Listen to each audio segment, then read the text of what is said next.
Hey guys, and welcome back to my channel. In today's video, we're going to be ranking all the Xenoblade 1 characters, including the ones from Future Connected. Now, I was thinking on how I was going to do this video. I even posted a poll asking you guys, like, how do you want me to make this? Like, do you want me to do all the Xenoblade characters from the whole trilogy, plus X? Or do you want me to do it in individual level with more smaller videos, or what? Or in a live stream? The most popular one was to do it in smaller videos, so that's what I'm gonna do. I'm gonna be ranking all the main Xenoblade 1 characters, and then next video like sometime down the line, I'll do a Xenoblade 2 main characters plus the blades, I think, and then after that Xenoblade 3 plus future redeemed with all the heroes and stuff like that. So I think that's how it's gonna go, just so it's a little bit more smaller for the videos, because if I were gonna do all the characters, that would be like a 2 hour long video. So hopefully you don't mind that too much. Now there are gonna be some spoilers here for not just Xenoblade 1 and Future Connected, but all the other Xeno games as well, because some of these characters appear in other Xenoblade games. So fair warning, but let's get into it. So we're gonna start off, we're gonna go in order here. Okay, Alvis here, I'm going to put him in S tier right here. Why might you ask? Because I love Alvis. He is just such a cool character, and Definitive Edition just made him even better because it basically confirmed that he was Ontos with the core crystal, and like I've always just liked how he was, like his presence. Like you're wondering, like, is he a bad guy? Is he a good guy? Because you see him talking with the good guys, but also the bad guys. So you're like what's going on here? Is he on our side or what? And I love the mystery around him, and I love just the aura he possesses. Like, he's very calm, but like very smart. So I just really like the mystery and aura around him, and like he gets even better in future redeemed, because he became two separate characters, Alpha and A is the closest personality wise to Alvis, and I really like A because she is really cool. Like, she has like that, she's funny, but like she's again sincere, has a little bit more personality than Alvis. But overall, they're the mainly same characters. With Alpha, he looks like Alvis, but like he doesn't really act like him that much. He's like a heartless machine, like Rex says. Uh, and like overall, if I was ranking Alpha, I would probably put him like, I don't know, B or something. But A, I would also put S, and they're kind of like, um, A is kind of like Alvis. So yeah, I really like Alvis a lot. Dixon now here, I'm gonna put him in, I just realized this person had S plus and S tier. I'm gonna put him in A. Oh, by the way, follow this guy on Twitter. He made the tier list. Anyway, I'm gonna put him in A. I like Dixon. He's cool. I'm so glad they have the names here because I would remember most of the names, but I would mess up some of them. Dixon, I like him as a character. I like that he was a twist villain. Some people say it was obvious. Honestly, I didn't really see it. I knew he was up to something, but I was surprised by him revealing to be part of Zanza's crew, you know? I wasn't expecting that. He had something weird about him, but like I still felt like a sense of care in a weird way. And you see that at the end of his, when he dies, he kind of cares about Sulk, kind of, in like a weird, twisted way. And like, yeah, and then the big reveal with him shooting Sulk, like that was amazing. But overall, he's not like one of the greats or whatever, but he's an alright villain. The first time there was a twist villain in any Xenoblade game, so yeah, pretty cool. Dunban, that's Dunban over there. I'm gonna put him in S tier. Not as great as Alvis in my opinion, but I still love Dunban. He is like a great character. I love how he is sad that Fiora is supposedly dead. But I love how he is strong. He motivates Sulk and Ryan to keep moving forward. Even though he's heartbroken himself, I mean that's his sister. But like he is strong. He tries to stay strong, but even sometimes that doesn't work. Like when it's revealed that Fiora is alive, he goes after uh, her too, along with Ryan and Sulk. So yeah, like he is a strong person, but overall, I just like him. You know, not great I mean, not great like Alvis in my opinion, but he's still really good. Eggle, I'm gonna put him in. I'll put him in A tier. I like Eggle. I was really surprised. Again, I wasn't expecting the twist where the Mechanists weren't bad people. I was thinking that they were bad the whole time, and then like when you see his point of view, like just so cool that you like you find out that he is flawed for sure, but like he has a point to being flawed. He's the first villain, like sympathetic villain or whatever in Xenoblade, and I think that just takes a lot of effort. I love me some good sympathetic villains, where you understand where they're coming from, but like they take things a little too far. And his death was really sad in a way because he kind of redeemed himself. And overall, I like him as a villain. Not a perfect. I think there are other better Xenoblade villains, but he's the first real sympathetic villain, and I cannot thank him enough for that. Next, we got Fiora here. Fiora, I'm gonna put her in A tier. I like Fiora. Lots of people don't like her for some reason. Well, okay, there's reasons why, because she is like dead, quote unquote, for like most of the game, and then she comes back. But I liked her in the beginning area, and when she reunited with Sulk. When they reunited, that felt really heartwarming. I felt very happy because I was in Sulk's shoes. Like, I relate to Sulk a lot. And it was just cool to see someone you cared about finally come back to you. And yeah, I just really like Fiora. She's very sweet, very caring, but she's also a determined person. Like, she knows how to fight. Like, even before she gets her mechana body, she goes on to the mech thing and then, like, takes on, metal face or whatever, and like that just shows determination and stuff like that. People don't like her also because she's like, oh, sulk this, sulk that.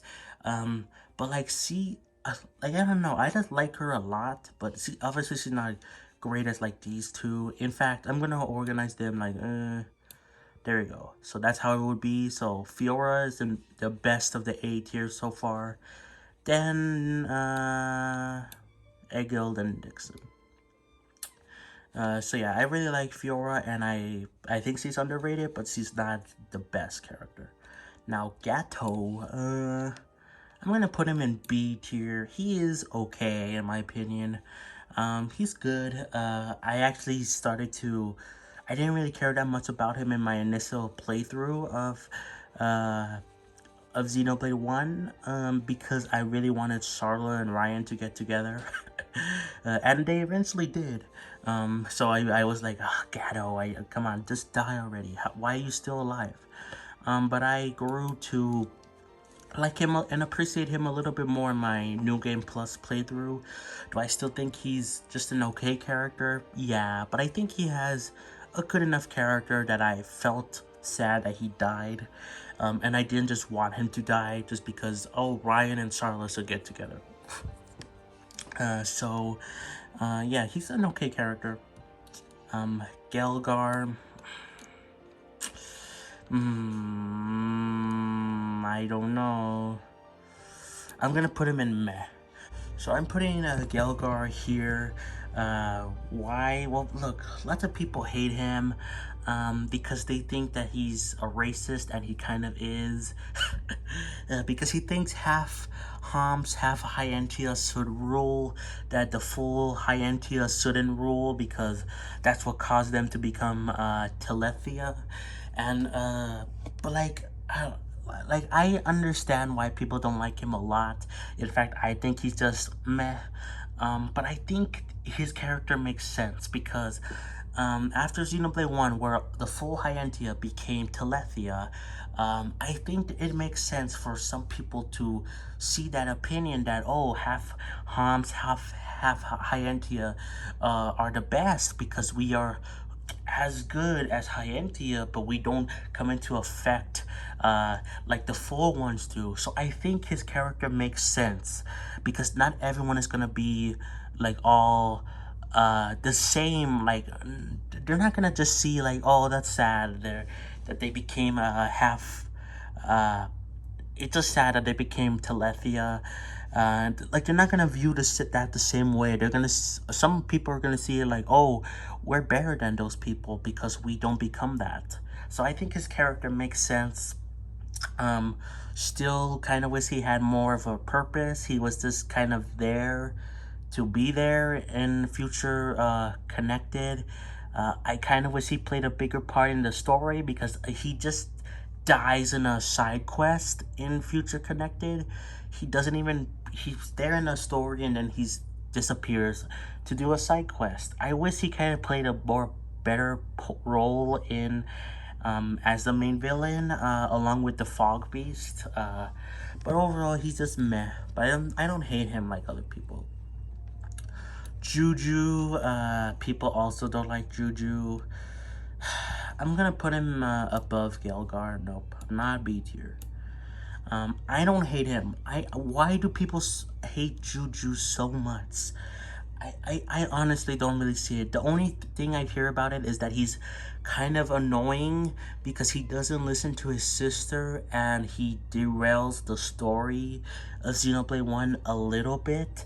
But Xenoblade 1, like, when you go to Colony 6, that has a purpose being there. It sets up Sarla, it sets up Metal Face more. Um, it's like it has a purpose. It sets up Sulk's visions. So I don't know why people really hate Juju. I don't know. Is he a great character? No, not really. He's meh, but I don't know. I think there's nothing wrong with him. Callion, I'm gonna put him in. I'm gonna put him in A tier. Yes, I'm gonna put him in B tier, above Gatto. I like him. I think he's really cool with like I love his moment with Melia, how he's saying that he needs to carry on the Hyentia, and like it felt very sad when he officially died, and then when he becomes a Telethia, like I felt for that, but that was mostly because of Melia's doing. But Callian is still a good character. I like him. Could do more work, but overall I like him. Kino here is oh my god. Okay. Kino, we're gonna put him in. I don't know. I think I'm gonna say B tier. I'll say B tier. A little bit below Kellyanne. Mostly because Kellyanne has more more screen time, while Kino is just there in Future Redeemed. But I liked him a lot. He's very sweet, very cute. I love how he is scared, but like still determined to fight. And I like that he is one of Ricky's kids that was adopted. So I really like that. Not perfect character, but yeah, I like him. Now Lorthea.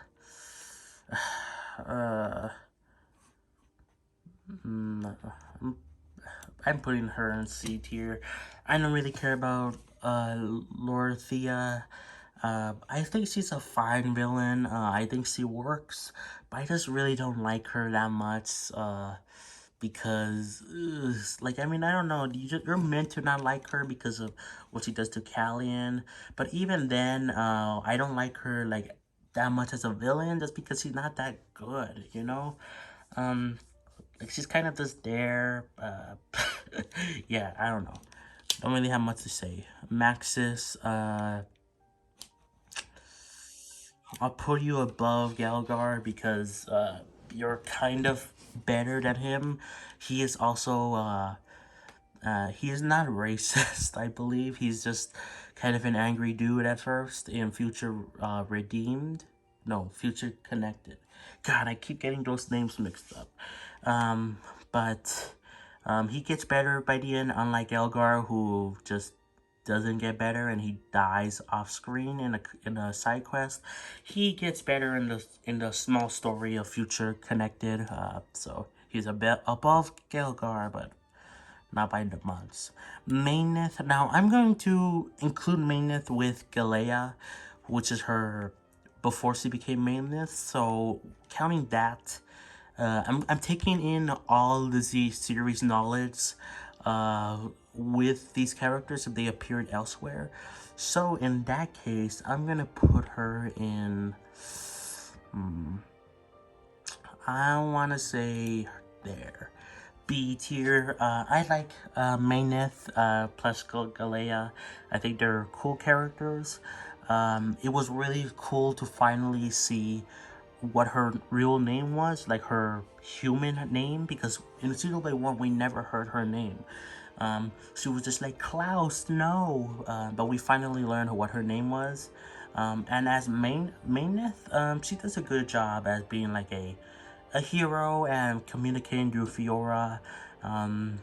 She doesn't have that much to do, but I like her for what she is. Very nice, and yeah, don't really have much to say. Melia S plus, she's goated. I love Melia. I'm counting this as obviously from her all the way from Xenoblade 1, Future Connected to Xenoblade 3. I love Melia so much. She is so tragic. Why? She lost like her family. She lost like most of her race. And then she becomes the ruler of Alchemoth, and then like she gets kidnapped but in Xenoblade 3, and like most of her family is dead, and like it's just so sad. But she's still strong, and I love that about her. She's still determined. She still keeps fighting. She doesn't get down. Well, she does get a little bit sad, but she doesn't like let that get to her, you know. So yeah, I love her so much. In fact, above Alphys, she's that good. Muckle, otherwise known as the Peppa Pig voice actor of Daddy Pig. No, I'll put you in B tier, like in the lower one. He's an okay character. I like him mostly because he just reminds me, because he's voiced by the same guy as Daddy Pig in Peppa Pig. But as a character, he's okay. He was the first one to let us see that um, not all Mechana or whatever are bad people, you know. So that's good. And he's fine. He's good. Not perfect, but I'm putting him a little bit higher just because of, again, Peppa Pig. Mudcarb slash Metalface. I'm gonna put him above Callian. He's B tier. I think he is a good villain. Not a great villain, but I think he is good for what he is. He is selfish. We see that in the first cutscene. It was kind of obvious on who he was. He didn't talk at all in the first when he first appears at Metal Face. But when he does, you start to recognize, like, oh, that's Markar. And like, it's cool to see the progression of him being like, oh, I'm more powerful than the Monado because I have this armor. But then when the Monado starts cutting the armor, he's like, I want the Monado again. So I love that character progression. But overall, he's fine. He works for what he is. Not the best villain by any means, but he's still good. Nene here. You know what? I'm gonna put her in A tier. Now, why might you ask? Because I really like Nene a lot. I love that they basically made it so they retcon that she was that Nappan girl in Xenoblade 1, that pink one. I loved how they retconned that to be Nene. That's just so cool. And I love how she is a big brother to Kino. She tries her best. She is very cute as well. But like, I just love that a lot about her. I think she has the most character out of Kino and Nene. But yeah, I like her a lot. So yeah. Throw, or whatever, how you say his name. B tier, I think. Yeah. He's an okay character. Don't really have much to say. He works for what he is. I kind of didn't like him at first because he was like against like Sulk and and the others. But he grows on you, so he's an okay character. Not the best or anything, but he works, you know.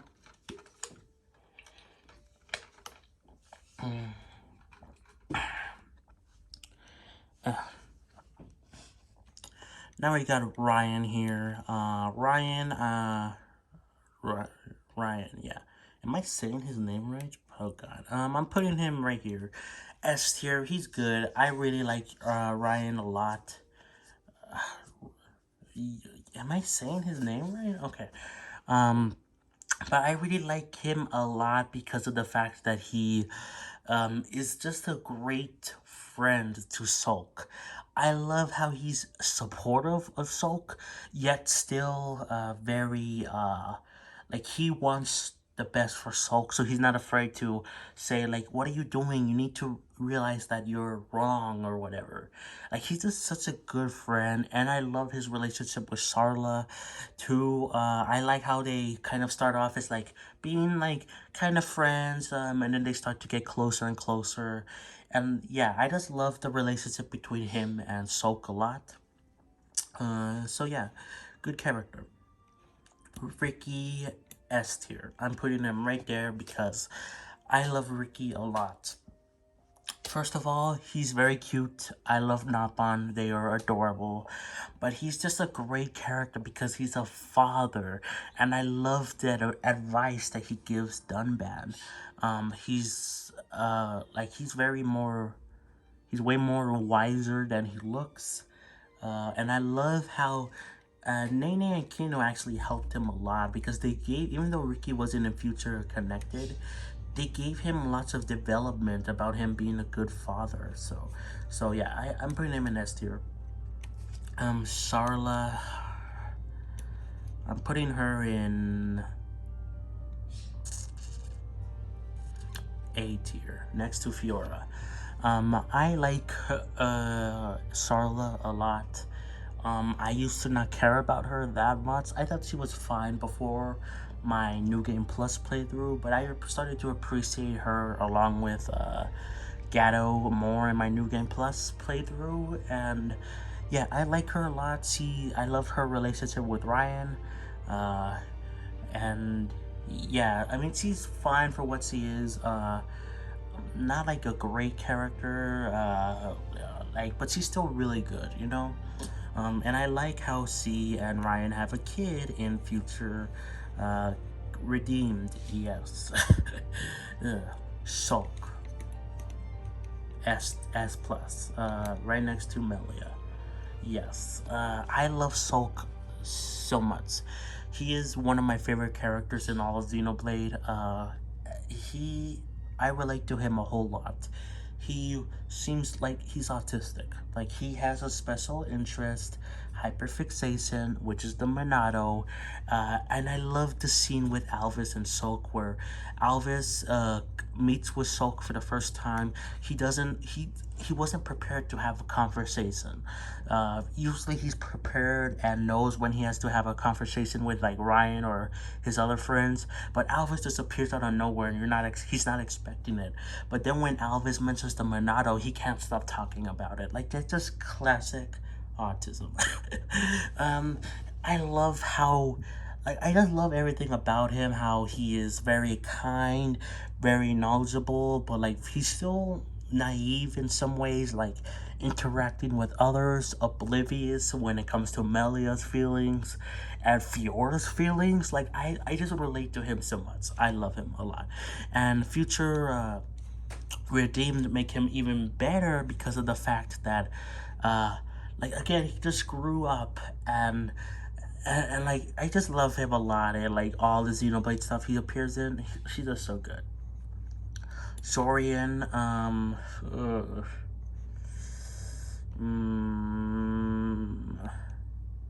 gonna put you. Oh god, why is it lagging?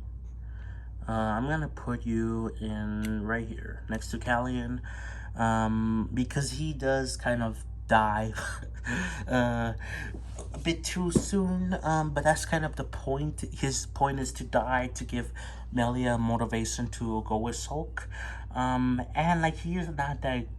At first, he isn't that supportive of like Melia or other people, but he eventually comes around to it.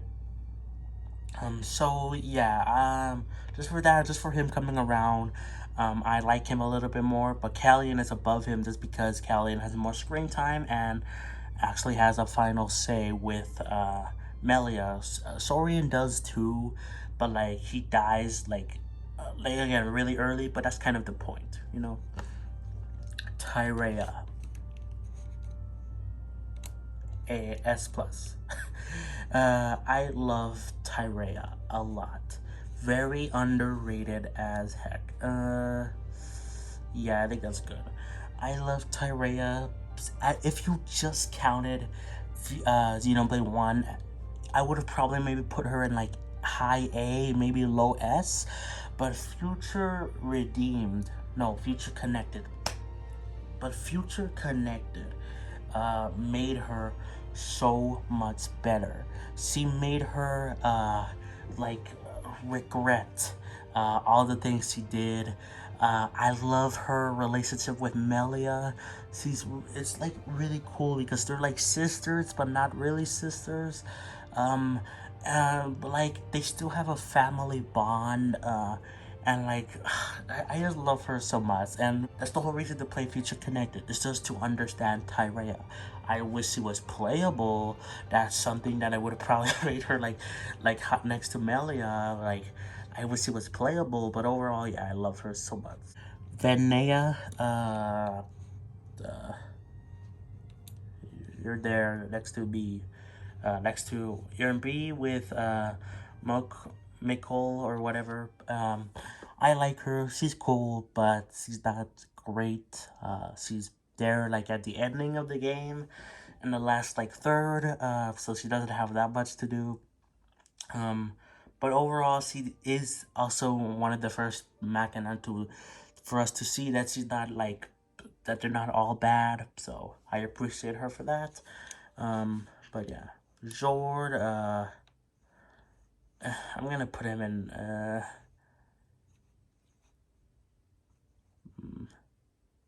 there. Actually, no. Come on, no. Oh my god.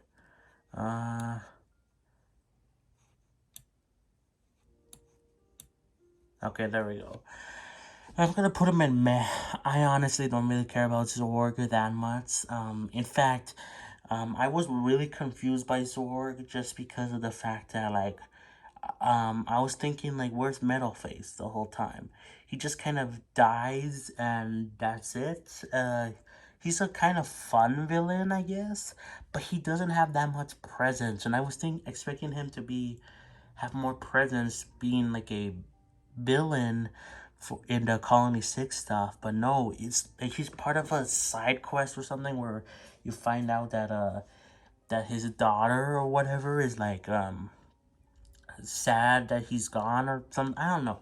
But overall, I wish that was part of the main story, you know? Maybe have him tie into, I don't know, Sarla or something? Like I don't know, or something. He's just kind of meh. He's fine, I guess. He's kind of funny for when he's there, but meh. Yumiya, I don't know how you say this name. Why is it lag? Oh my god. What? Okay. Yumiya,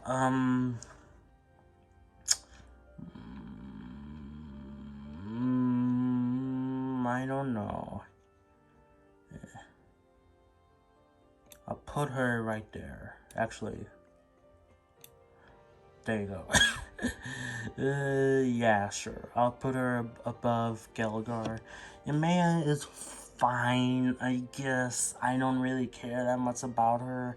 The only reason she's even going that high, yes, that's high for her, is just the fact for Tyrea, just because that is her mother, and like she felt sad and but like honor in doing what was right for her in that only voice cutscene, only voice side quest thing in future in the main Xenoblade 1 game. So that's the only reason it's going that high. Yeah. Now Zanza here. Zanza.